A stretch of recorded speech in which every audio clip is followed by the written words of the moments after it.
Hi everyone, Comic Reviewer here, this time reviewing on Issue 4 of Trouble.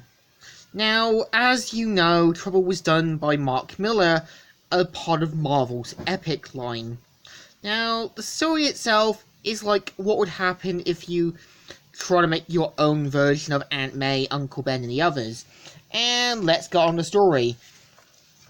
It starts off how, in the ladies' room, Aunt May ends up throwing up, and Mary's like, you okay in there, May?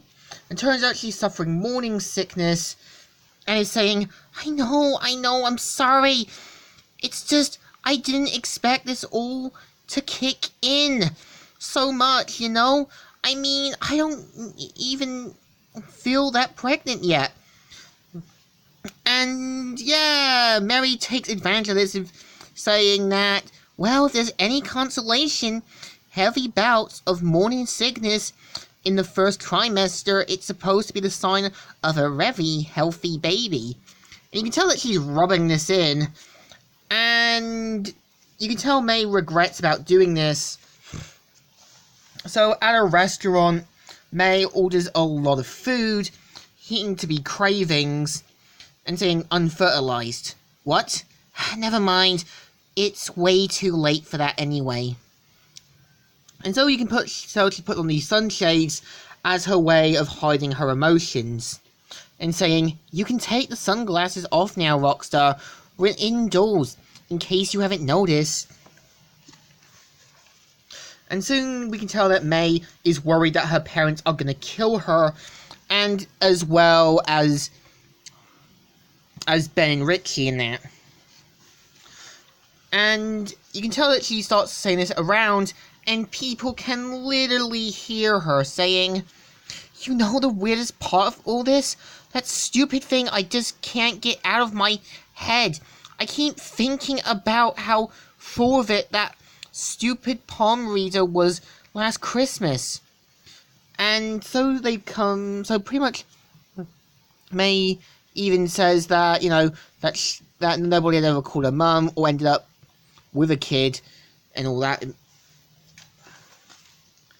So afterwards,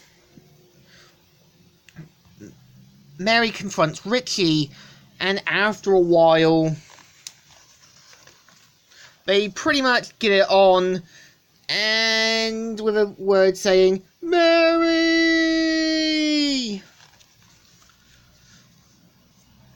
So after this, saying, are you alright?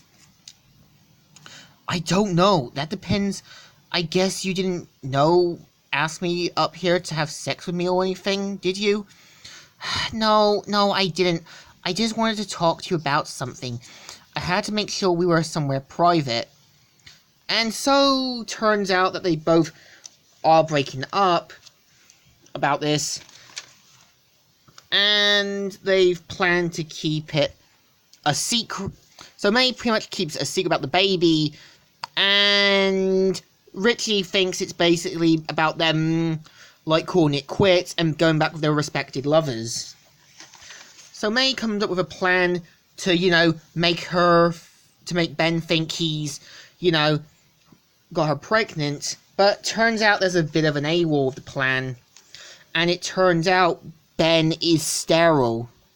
Now, this is actually due to the fact of all the fights he's gotten into, and yeah, if you ever go into a fight and get kicked in the two bells, you either will become sterile over time. And so, turns out that Ben is furious, and even May kind of regrets the plan of hers. And we have Richie kind of talk to him saying, hey, I see you're packing up there, man. I can't say I blame you. To be honest, May told me that she'd, you know, filled you in on everything. I just wanted to say, what? You want me to say what? Oh God, I'm really sorry, Ben. It just happened. And you can tell this is him regretting his actions. And Ben pretty much berates him for, hitting on the girl that he loved. And pretty much walks out in a huff, with even Richie regretting it. And May pretty much go into a clinic about getting rid of the baby.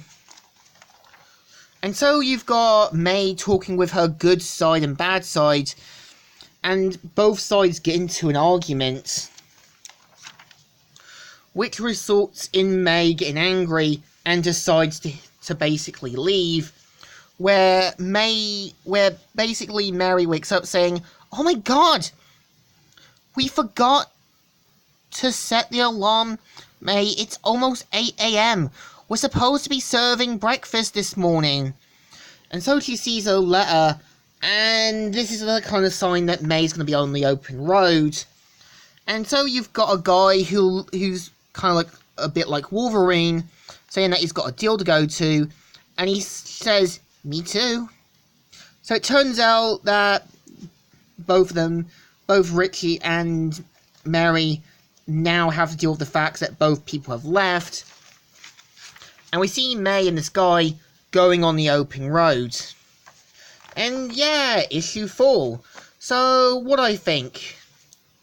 It's not great, but I see what Mark Miller was trying to do to tell a new and interesting story. But I think it would have worked had it just been Aunt May and Ben. But the problem is, it's not a good story. So in fact, thumbs in the middle. Not one of the best, not one of the great, but it had a little bit of a charm there. So, Comic Reviewer here, signing out.